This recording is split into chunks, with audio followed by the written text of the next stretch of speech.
What's going on, everybody? So we have made it back to Florida, Central Florida officially. Yes. So we're pretty excited, but anytime we come home, or at least in the area of home, it's maintenance season. So we're going to do some updates, we're going to do some changes to the RV. We have some other maintenance things that we have to cover. Feels like a continuation of our summer this year.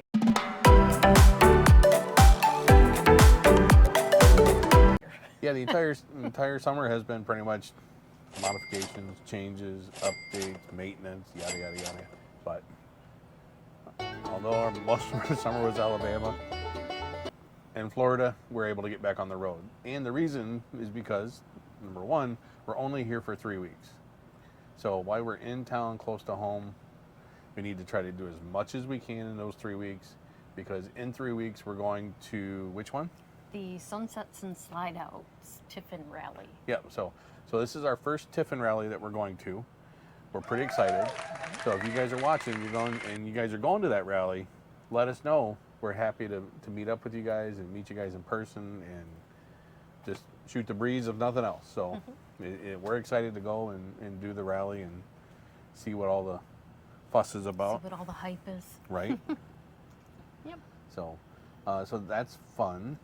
And then we got to do a tune-up on the RV and make sure everything's good to go there, and some things that the RV places just can't do. So we got some mechanics work that we got to get done. Did you have something with the tires to do as well? Got to do something with the TPMS. We're not happy with the TPMS. It's just not. Just not cutting it. It halfway through any given day or trip that we're going on, we'll lose half of our sensors. We had the extender. It's on, it's powered, it's working, but for whatever reason, we just keep losing power from the TPMS sensors. So, but we're not going to complain. This is not a complaining video, but I do want to show you some exciting things that we have already done or in the process of doing with the RV. So, check this out. So, one of the first things we have never done, and we absolutely did not want to do, but we did decide to do it, was we went ahead and bought Starlink. So, reason we did Starlink is I'm assuming that our next year's plans are going to go a little bit further west, maybe a little further north. The camera shake tells me yes. So in those cases, our typical solutions just wasn't going to cut it. So what did we have before Starlink? We had a hotspot that we can use multiple devices with AT&T, which has been our go-to since the moment we hit the road. We have T-Mobile home internet in our main home here in Florida, and then we have a T-Mobile hotspot that we carry around in the RV as well. So that's AT&T and T-Mobile. Then we went with HomeFi that we used, that we could switch between the different carriers, and it actually used a Verizon Edge 5G home internet hub, which was great, and unless it wasn't. And that was the most expensive one that we found. It was unlimited, but it really didn't give us the best performance, and in a pinch it would get us through some specific items, but at the end of the day, we didn't use it as much as we should have, and we didn't have the speeds that we were looking for. So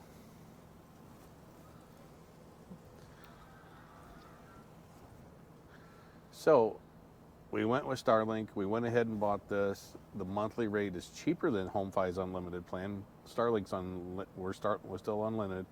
We're getting 10 times the speed with Starlink down. I would say 5 to 10 times the upload speed with Starlink versus the HomeFi. So we are more than happy to do that. Plus, HomeFi had some issues. A lot of people like them. I mean, I'm not going to say that they weren't usable. What I'm saying is that their website wasn't great to transfer from. One of the benefits of HomeFi is you can switch from carrier to carrier to carrier just by making some switches in the software, but that required contacting their support and getting their attention, and then they would make the change and then upload it to the system wirelessly. It was just a big mess. So cheaper price, better performance. It's already a little dirty, but by watching YouTube and other people that have Starlink though, we decided to include right out of the gate, we bought a new base for it, so we can change the height, we can change the angle, the directions, and we don't, this is the Starlink standard, so that way we don't have to worry about just like picking it up, bending over, picking it up, setting the tripod, sticking the leg out, whatever. Just put it on here, manipulate it any way we want. We love it. So then the other thing we did with this right out of the gate was we needed to figure out how we were going to mount it, or how we were going to run the cables into the RV, because we have flush floor slides. So there's not really, we can't just slide the cable through the seals because there's no gap. It's completely sealed and locked, and we'd cut the cord any way we went through the seals like most people do. So what we were looking for is, when we were at Tiffin and we were talking with a lot of the different suppliers around the Red Bay area, everybody wanted like $5,000 or more to mount, set up, run the cables. And all of them, I said, this is what I want. I want to have a Starlink with the base, with the cord. We plug in, we plug out, away we go.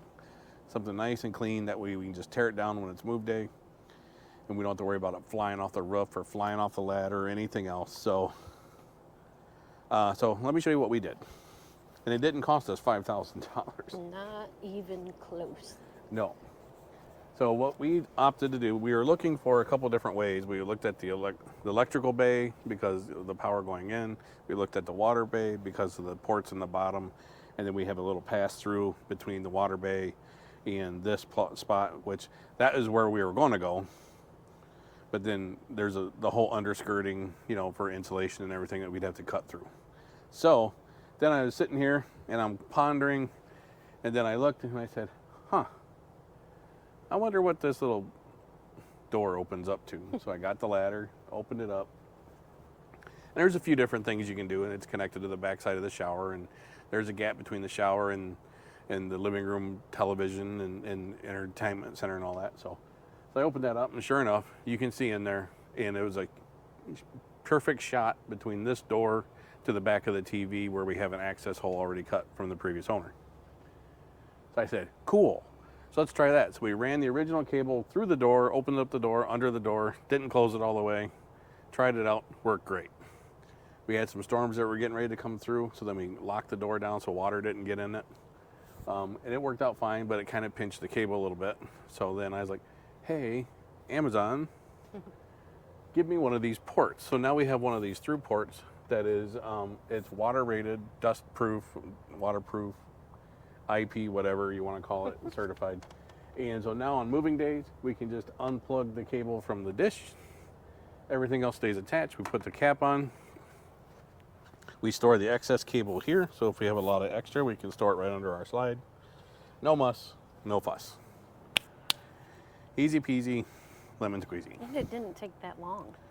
No, actually, just waiting on the delivery from Amazon for the extension cord, and we used our fancy dancy Swiffer handle to fish it through there. Yeah, which worked out great. On the first try. Wasn't an issue at all. So, yeah, so winning. So then the next thing we started working on is flushing, because after a year in the summer and the heat and everything else, our black tanks, our gray tanks, they're a little stinky. When we were in Red Bay, we had our tanks flushed by Clean Tank. They did a great job. It lasted for like 2-3 months. And now we're back to stinky tanks. So we bought the Rhino flush elbow that has the garden hose connection to it. And then we bought, what was the chemicals we bought? Unique Restore It. Yeah, so we can clean the sensors, because our sensors are completely out of whack like anyone's are. So, like right now it's full because we just filled it, but before that it showed full, but there was nothing in it.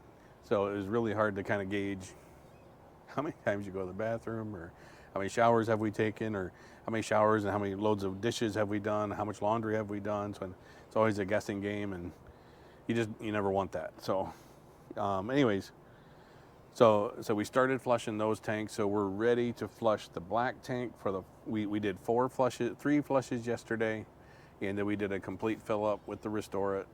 We're letting it sit, so later this afternoon we're getting ready to dump that one. So we're excited for that.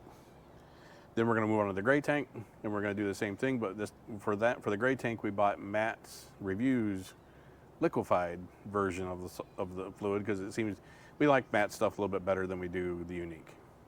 It just seems to be a little bit more user friendly as far as their dispenser, and the chemicals seem to be better, just in my opinion. But I don't know how you feel. Well, then we like Matt. And we do like Matt. Well, we really like Andrea because Yes. she's always been friendly with us, and we always get to talk with her every time we go to the RV the show. So, anyways, so we got that going. Oh, however, we've already thrown away the Rhino elbow because it sucked. We had water leaking from the hose connections. We had water leaking from the stinky slinky connections. It was not good. Yeah, it was not pleasant at all. So we immediately stopped that, flushed it with the gray, and then took everything apart, threw it away, and then we went back and bought the all-in-one gate valve with the hose adapter and all that all together in one piece. That one seems to be working fine. And really, the only drippage we have from that is from the flush water that we're using, just because of pressure. The water here at this RV park is pretty good. So once it starts to get full, it starts to back up the pressure through the rest of the system, and we start leaking through the hose connection. So we're excited for that. So I'm going to switch because someone else has got some pride in some pieces here. So one of the other things that we've absolutely fallen in love with is our Blu Tech filter, our 3-stage filter, which is over here. You can kind of see it tucked away under the RV there. We love that 3-stage filter. It's worked great. It has. It's done us right. We've had it for 2 years now. Yep. And we've already, every Tampa RV show, Blu Tech's there. Yep. So we get replacement filters annually. So we just pick them up, swap them out. Not like the batteries for the TPMS, though, because the TPMS, you get free batteries every year. You do not get free filters. That is a true statement. It did cost us a few bucks. Yeah. But we Keeps the water drinkable, though. It does. So. And like the other nice thing with the Blu Tech is everything's quick connect everything. So for the most part, I mean, there's some pieces that we don't use quick connect for, but some of the things that we did get though. So this bad boy right here, I'm not going to take it off because the water's on. Yep. And I'm not turning it off and on to do it. That's not that kind of video. No. It's unfortunate, but okay, continue. Oh my God. So this, I don't even know what this is called. That is called the hose. Hang on, let's find out. So you can pop it on the screen. Here is the hose shark. The hose shark. And it's pretty cool. It's, you pull it up, quarter turn, and it's locked on. It is the easiest way we have found to attach to the water at the campgrounds. Super quick, super simple. Absolutely, because let's face it, not every campground has the best water connection. Correct. Sometimes we fight with it. We have learned. Sometimes you have to struggle a little bit. Sometimes they're cross-threaded. And we don't want our stuff damaged because we don't want to cross-thread our features because we have to use them. You know, we're full-time on the road, so we like to have our water. Yep. So it's important. Yep, absolutely. So, so we definitely want to make sure that we have everything working, and this thing's worked like a charm. It has. No Love it. issues. Love So it. we are a huge fan of Blu Tech. We don't like the braided hose. Don't like that. It's not easy to store. It's not exactly the best hose, you know, because it'll fray over time. And so we opted for the Camco light blue colored hose, as you can see. And we have a short piece that's ready to go once the white hose finally decides to go away. So anyways, but yeah. You want to talk about that next? All right. And, oh, I got a little friend here. I got two friends. I've got a butterfly and a gecko. Oh, look at that. Let's check the butterfly. Checking things Hey, out. little dude. Do you have family members? He's good. Okay. And he already left. Yep. He's right here on the backside. Let's check out the little Can't fella. really be a Florida girl and jump at geckos. Nope, there he is, right there, just hanging out. Ooh. Where did he just jump to? Those little things are so fast. I feel like he's in here. He probably is. Yep, there he is. All right. They will never. Oh, there is another one in there. Look, the tail is hanging. Oh, golly. Yep. The tail's hanging. Yep. Okay, so regrouping. I learned that lesson fast, that when you open these electrical boxes in Florida, you are likely to get geckos running out. Yep. Never gets old. Anyhow, our newest addition is the Watchdog. So when we were in Red Bay, I think we might have mentioned that our Watchdog took a hit for us on a storm. And so we replaced it with the newest one. I love it. I love it. I don't know what else to say about it. Any features you want to point out? Yeah. You use that one more than me. Well, I use the features. I don't use the. Right. I think we both use the power equally. Yeah. So fair. but we have full disclosure. We have two watchdogs. We have an internal watchdog and we have an external one. The one that took the hit was the external one that's connected to the pole, and it actually took the hit, but it still melted our shore power connection. So then we had to get it replaced, which is fine, not a big deal, but then we ordered the new one. But I didn't want the same generation if there was a new one out, so we did find that they have a newer generation Watchdog that we bought for two reasons. One, we'll show you in a second, and it's how it connects to it. But the second one is because this one has built-in EPO, which is electrical power off, or emergency power off. So it's always monitoring the power, not just like the regular surge protector would, but it actually gives you the ability to, in cases of emergency, it'll just shut off the power automatically, and then it'll turn it back on once that error or issue has been resolved. So if there's a surge or a brown out or whatever might happen, that's what the EPO does. Which it has already been triggered on us, hasn't it? It has triggered twice for us, so it's saved our system even more with that. And the other nice thing is that it's Bluetooth and Wi-Fi adapt capable, so even better. But the other cool thing is how the shore power connects to it. So check this out. Talking about down here. Yep. Yep. So what you'll see is that there's like this little access hatch panel that the shore power gets attached to that can be closed up and closed off. And we really like that because a couple reasons. One, no water infiltration. So there's no way it could be water that gets in there because there's no way it's ever waterproof, as anyone that drives an RV knows.